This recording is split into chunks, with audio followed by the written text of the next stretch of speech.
Very good. Now the fifth question is, अच्छा ऐसा नहीं है कि जो मैं सीक्वेंस में लिखा रहा हूँ कोई ऐसे ही सीक्वेंस में पूछेगा, वो आगे पीछे भी हो सकता है. हाँ, तो इसलिए मैं कहता हूँ रटना नहीं है, रटना नहीं है.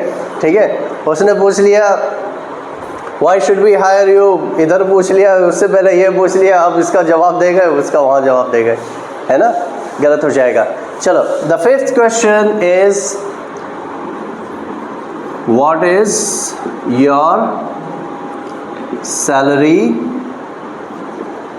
Expectation. What is your salary expectations, मतलब क्या अर्थ हुआ इसका? हाँ, आप क्या उम्मीद करते हैं, कितनी सैलरी मिलनी चाहिए. तो ये बात खुश होता ना, यस यही तो हम चाहते थे, देते 50,000 रुपये. ठीक है, अच्छा वो पूछ ही लिया, हम तो सोच रहे थे बोलेंगे कैसे अपने मुँह से. राइट, ऐसा नहीं. आपको क्या करना है, आपको एक ऐसा जवाब देना होता है. ध्यान रखो, जब भी कोई आपसे पूछता है, स्पेशली तब जब आप फ्रेशर होते हैं, ध्यान रखिएगा. जब आप वेल एक्सपीरियंस्ड हो गए, आपको 10 साल का एक्सपीरियंस हो गया, तब तो वो एक अलग जवाब हो जाएगा, है ना. वो क्या जवाब देना, 10 साल बाद के एक्सपीरियंस के बाद आपको खुद ही पता चलेगा, किसी को पूछने की ज़रूरत नहीं कि मैं क्या जवाब दूँ. वो खुद आपका अनुभव, आपका तजुर्बा, आपका एक्सपीरियंस ही आपको बता देगा कि आपको क्या जवाब देना है इस विषय पर. Right, clear. फिर आप डिसाइड करते हो. But when you are fresher, when you are unexperienced, है ना, जब अभी आपको एक्सपीरियंस नहीं है, फ्रेशर है, अब कोई आपसे पूछता है how much salary do you want, या what is your salary expectations, क्या आपकी सैलरी एक्सपेक्टेशन है, क्या आप उम्मीद करते हो, कितना मिलना चाहिए आपको.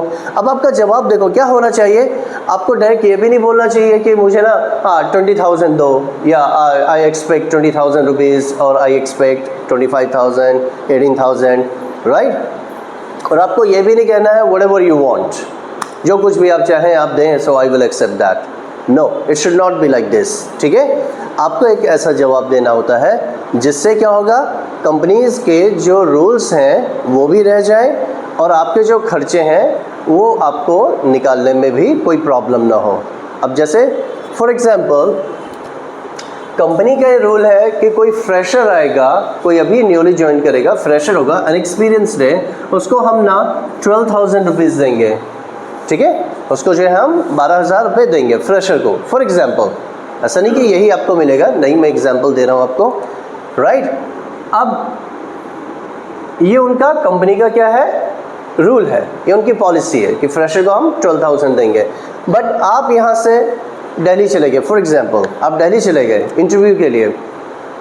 अब आपको क्या करना है, अब आप ये भी तो देखेगा ना कि आप पीजी में रह रहे हो, पीजी हाउस में रह रहे हो, या आपने कहीं पे रूम ले रखा है, आपके खर्चे बहुत सारे हैं, है ना.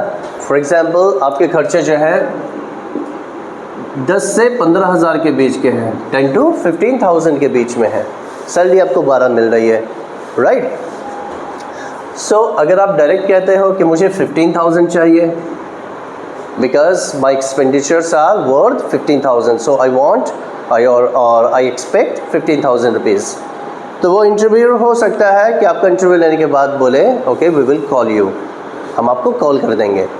और वो कॉल होती है जो कभी आती नहीं है. Right, okay. अगर आप कहोगे कि जो भी आप कहें, जो भी आप चाहें, right now I am fresher, so whatever you pay me, whatever you offer me, I will accept that. जो भी मैं आप देंगे मैं उसको एक्सेप्ट कर लूँगा या कर लूँगी. ये भी ठीक नहीं है, क्योंकि उनका तो रोल था कि कम से कम 12 तो दें, या मैक्सिमम हम 12 दे दें. अब वो क्या करेगा, 12 के बजाय आपको 10,000 बोल देंगे, 8,000 9,000 रुपये बोल देंगे. ये तो क्योंकि कंपनी का प्रॉफिट है ना. 12,000 था, अब HR डिपार्टमेंट क्या अपना दिखाएगा, रेवेन्यू दिखाएगा, यस मैंने कंपनी के इतने पैसे बचा दिए, उसका प्रमोशन होगा, लेकिन आपका तो नुकसान हो गया ना.